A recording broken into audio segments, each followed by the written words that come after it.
કોટડા સાંગાણી તાલુકા પંચાયતનું નવું લોકાર્પણ કરવામાં આવેલ, જેમાં રાજકોટ જિલ્લા પંચાયતના પ્રમુખ શ્રી પ્રવીણાબેન આપણી હાજરમાં છે, તે વિશેષ જાણકારી આપશે.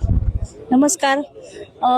આજ રોજ કોટડા સાંગાણી તાલુકા પંચાયતની નવી બિલ્ડિંગનું લોકાર્પણ કાર્યક્રમમાં મારી સાથે આજ તાલુકા પંચાયતની બોડી તેમજ મારા જિલ્લા પંચાયતના બંને સાથી સદસ્યો, બધાના બંને સરકાર, કેન્દ્ર સરકાર અને રાજ્ય સરકાર, દેશના યશસ્વી શ્રી નરેન્દ્ર મોદી સાહેબ તેમજ આપણા મુખ્યમંત્રી ભૂપેન્દ્રભાઈ પટેલ બંનેના અથાગ પરિશ્રમથી કે આ લોકોના હિતકારી માટે, લોકોના બધા જ પ્રશ્નો જેને દૂર સુધી ન આવવું પડે તેના માટે આ નવી બિલ્ડિંગનું આજે લોકાર્પણ થયું છે.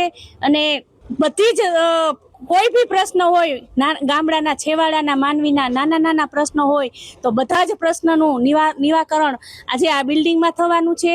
અને 2 કરોડ અને 40 લાખનું આ બિલ્ડિંગનું આજે કર્યું છે.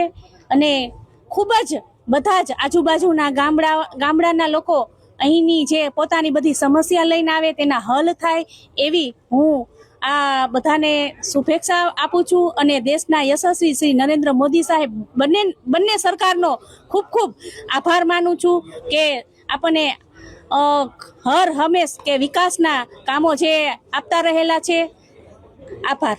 આપણે કોટડા સાંગાણી તાલુકા પંચાયત નવી કચેરી બની, જે લોકો માટે સુવિધા માટે શું વધારો? તાલુકાની આ કચેરી બની એના માટે કે જે કહેવાય કે ગ્રામ્ય વિસ્તારના માણસો કે જે ખેતી સાથે જોડાયેલા હોય, કે જેને દૂર જિલ્લા પંચાયત સુધી ન આવવું પડે, કે બધા જ પ્રશ્નોનું નિરાકરણ આ બિલ્ડિંગ થકી થઈ જાય. અને એટલા માટે આ બિલ્ડિંગનું આજે લોકાર્પણ થયું છે.